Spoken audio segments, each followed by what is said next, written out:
Hey there, everyone. Welcome to Fantasy for the Ages, the show where a father and son talk about fantasy, science fiction, and other nerdy things we enjoy. Just the father here for a book blast today. I'm going to talk to you my spoiler light reactions on a book that I've enjoyed. It's not always one I enjoy, but usually it is. We're kind of a positive show. If you enjoy this episode, be sure to like it down below. Subscribe to our channel if you haven't done so yet. Leave us your thoughts in the comment box down below the episode. And come find us. Interact with us on social media, our Discord server. We even have an email address. You can connect with us. All that information is down in the show notes. So I'm here to talk to you about a book I'm very excited to actually talk about finally, World War Z, an oral history of the zombie war, the excellent 2006 novel by Max Brooks. You've likely heard of this. Maybe you've read it. That's fair. You could have, and good on you, because it's a great book. But even if you haven't read it, the movie, man, come on, Brad Pitt brought out a 2013 adaptation that is loosely based on the book.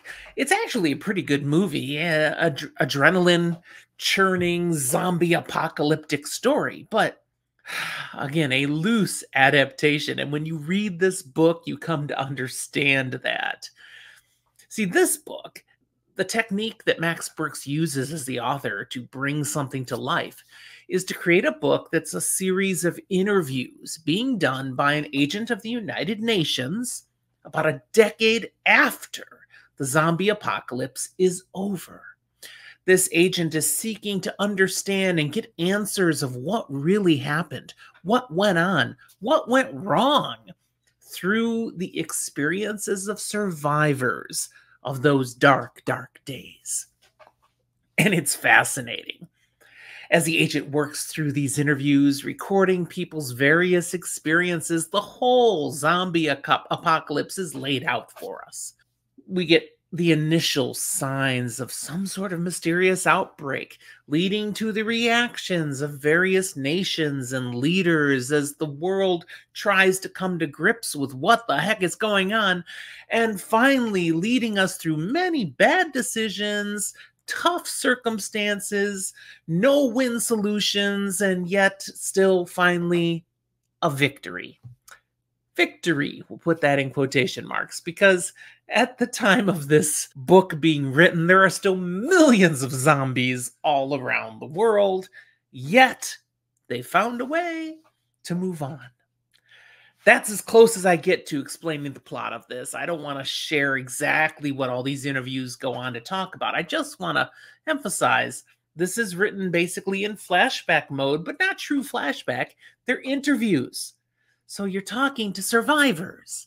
You're getting their stories and piecing things together.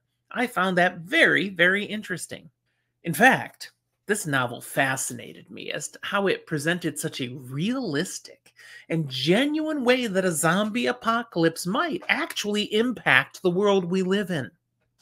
How society would respond, how it would stand tall and collapse in various ways.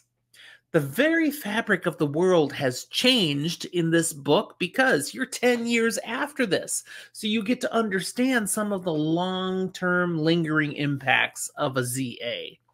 Perhaps more than just about any other zombie apocalypse books I've read, this is how I could truly see the world changing, things playing through if such an event truly occurred. And we all hope it does not, but if it does, I'm dead in the first 30 minutes.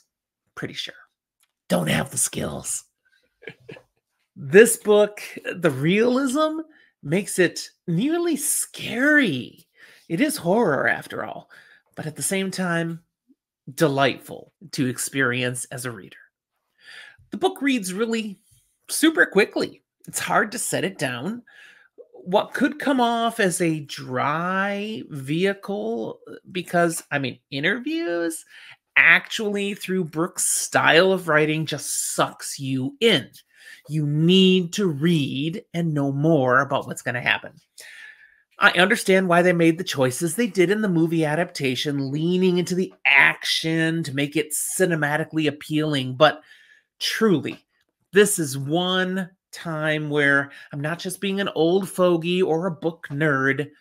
The book is far superior to the movie adaptation. Again, I like the movie, but read the book. Do it. You'll thank me. That's all I got. Thanks for watching, everyone. We will talk to you next time.